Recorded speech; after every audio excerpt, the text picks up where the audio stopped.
Hey, hello, everybody. Welcome to Let Him Run. That's right. Let Him Run, our podcast once again beginning here at 3 p.m. Our happy hour podcast where we're going to cover a couple big races coming up this weekend, the fairgrounds. Yeah, as the weekend continues, the weekends continue to mount and have big races for some of the activities that are coming up soon in May. As you know, the first Friday in May will be the Kentucky Oaks, and the first Saturday in May will be the Kentucky Derby. So, couple little housekeeping tips here. Just want to say, hey, give a little shout out to the engine that makes this podcast run, Sports Talk Media Network, and our man Sean Miller, Sports Talk Media Network YouTube. You can catch our apps streaming on multiple social channels, multiple streaming apps and social channels. But again, Sean Miller does a lot of the behind the scenes work to keep all these podcasts going. Sports Talk Media Network, YouTube. Definitely want to check them out. On the bottom, you can see our show schedule streaming across the bottom there on the ticker. On Monday and Wednesday, we have our Brisnet pick of the day that either myself or my partner, John Costin, who is away. So I am solo again. John Costin, once again, is soaking up sun, some island somewheres. We wish John the best there. Enjoy yourself. Missing this cold weather here in New Jersey. We'll see John back here hopefully next week to talk about some of the results of the races that are going to go on this weekend and get some of his insight into what he thought. There's no question he'll be keeping his eye on these races for sure. That's what John does. But anyway, I'm here today solo, 3 p.m. happy hour show. Going to talk about the two races that are coming up tomorrow, February 14th, Valentine's Day. Happy Valentine's Day to everyone out there. Hope you take care of all your lover needs and your Valentine's Day responsibilities early tomorrow so that you can definitely get an opportunity to watch these races. Also, some interesting race tomorrow, the Saudi Cup from Saudi Arabia, where a couple jockeys are going to be stationed there in Saudi Arabia. Irad Ortiz, Flavian Pratt, Junior Alvarado, and Joel Rosario will be there riding in the Saudi Cup and other races. The Saudi Cup is a $20 million purse.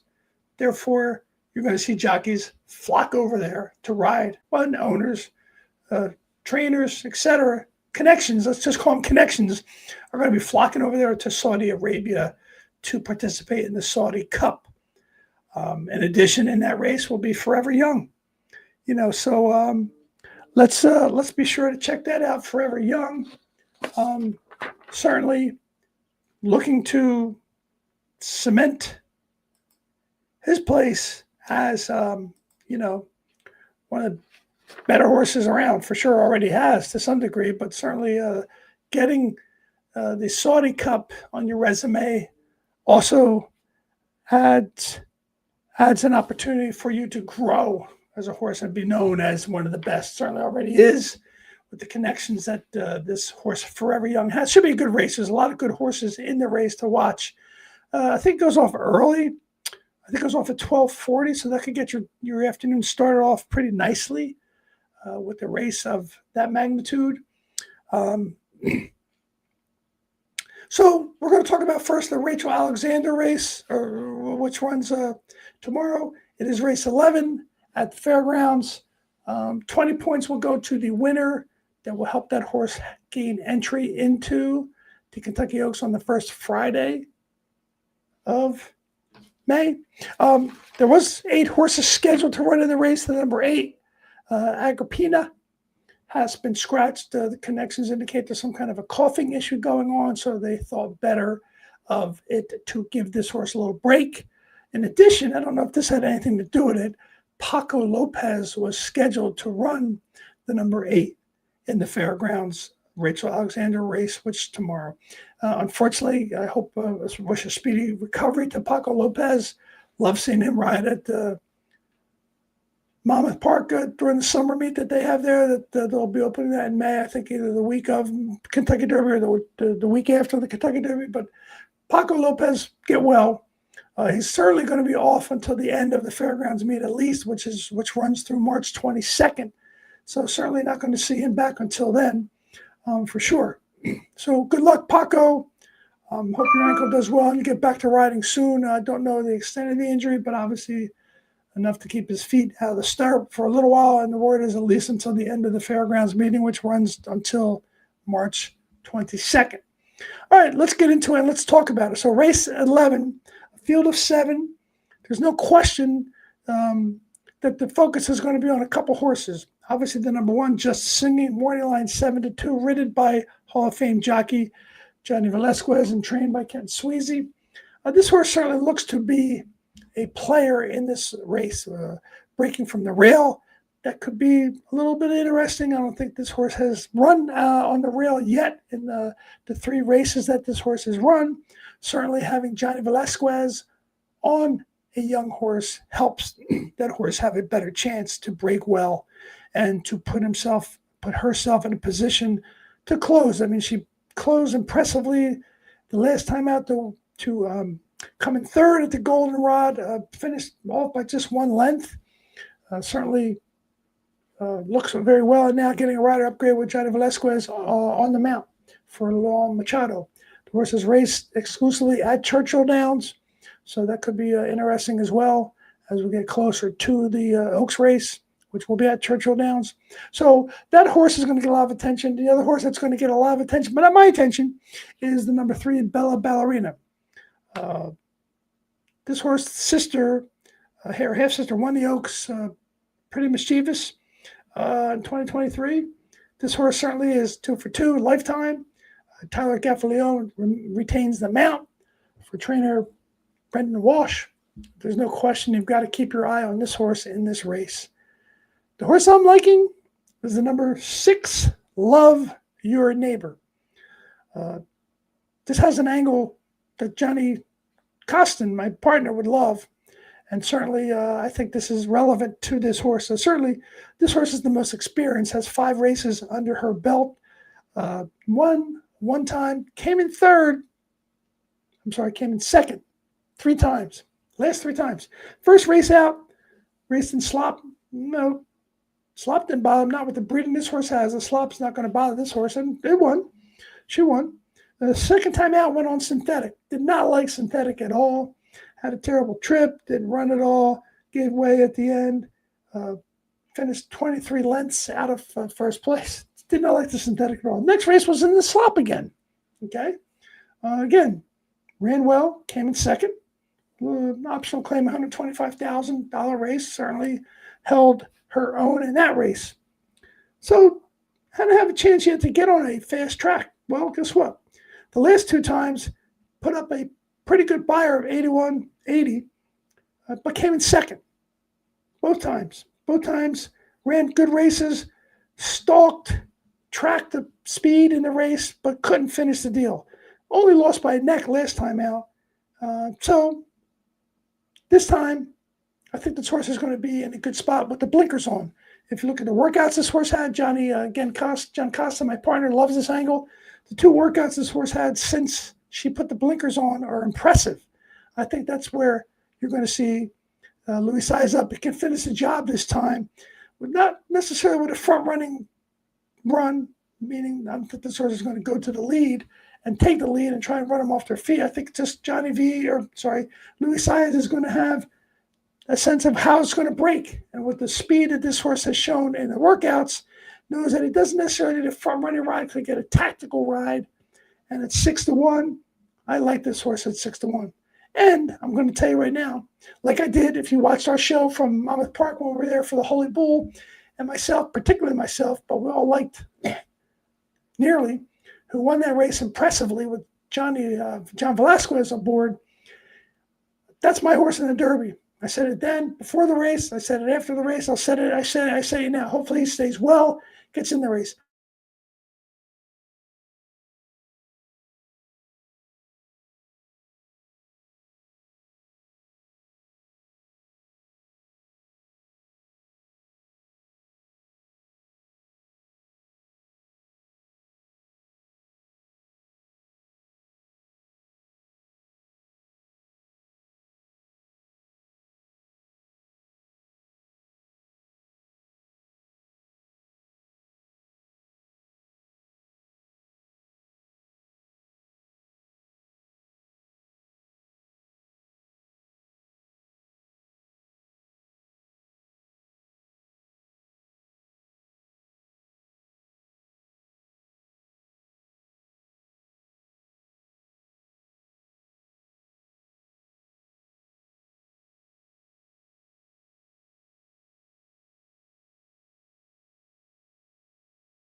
studio, and there I am, back.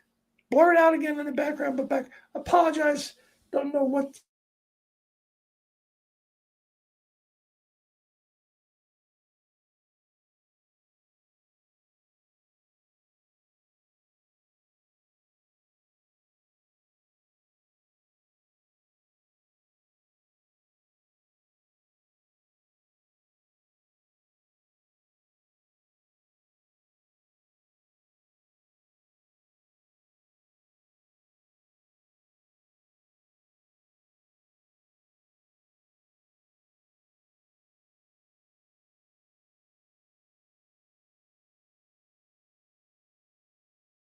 The Risen Star.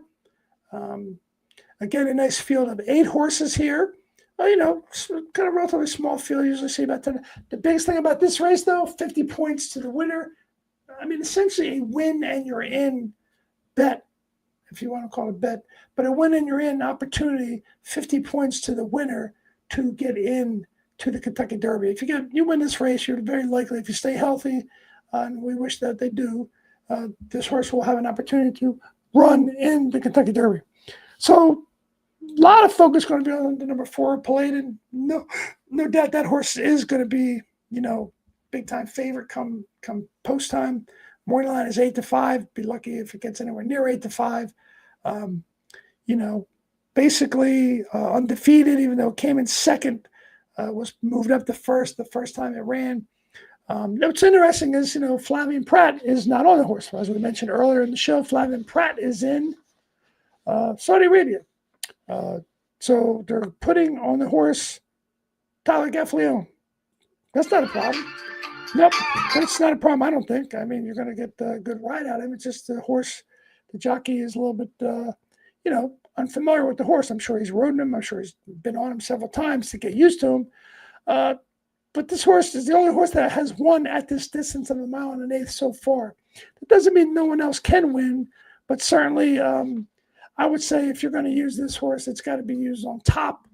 It's got to be used in a way that you're going to, unless the horse just has a bad break out of the gate or has some trouble, I don't see how this horse is going to lose. A lot of people are also talking about the 7, which is Courting, okay? Ridden by John Velasquez, again, Hall of Famer, with Todd Pletcher having that horse as well. That horse did not run very well in the Remsen. He got bumped around a little bit, but did improve, showed that he could keep going.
Get all the looking, all the money. There's no question that horse is a good horse. But if you're looking for other horses, the 7, like we said, Courting's got an opportunity. Golden Tempo.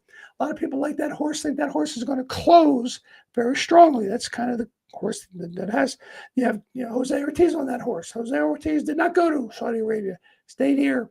So I think that horse has a big chance. Golden Tempo, probably going to close into any of the speed that does break out. And there's enough speed, I think, in this race to give Golden Tempo a good opportunity to break out again and win his 3rd in a row. He won at 6 furlongs at the Fairgrounds, won at 1 mile, and 16th at the Fairgrounds. Has not run 1 1/8 miles yet, as we mentioned. The only horse who's won at 1 1/8 miles so far is the number 4, Paladin. So I'm going to play an interesting, just because I like the 6 in the race so much before this. Like we talked about, Um, love your neighbor. I don't know if you love your neighbor or not, but I love my neighbor, and I love this neighbor. So I'm going to play a double, which I'm going to put up there right now. It's going to be a $20 double. The 6 with the 2, 4, 5, 7. Yeah, okay. Is the 4 the likely winner? Sure. But there could be anything happening where some of these other horses could possibly find a way to get their nose on the wire and put a little bit of extra money into um, into the mix and put a little value in this double. It's certainly going to be a great day of horse racing tomorrow. Again, I want to thank our sponsors, the Vape Shop, Cases Pork Roll, and our new sponsor, who we are a part of here, Brisnet, who gives us we get a lot of good information. I hope you can check out brisnet.com, look at what they have and see what they have on their schedule in terms of handicapping information. No question, you're going to get information there you do not get anywhere else. I do tend to use Brisnet quite a bit. It sometimes can swing my decisions on a horse. If I'm caught between 2 or 3 horses, I may look at some of the figures, some of the info, some of the percentages that you get from Brisnet that you don't get from horse. So check out Brisnet.com to be sure to check on them. Don't forget to bet smart, cheer hard. Fast horses don't always equal serious fun. You can ask my buddy Alex Viola, who talked to me about being a one-trick pony and trying to find some closers. There's some closers, of course. Brisnet pick of the day did not work out with a closer. Maybe that's why I have a little affinity to stay away from closers. But anyway, just remember, bet smart, cheer hard, fast horses can equal serious fun, and always let them run. Thanks for tuning in. Apologize. We're going to get this straightened out with our internet service here. Perhaps that's what the problem is. But good luck tomorrow. Look forward to seeing you again, and we'll let them run.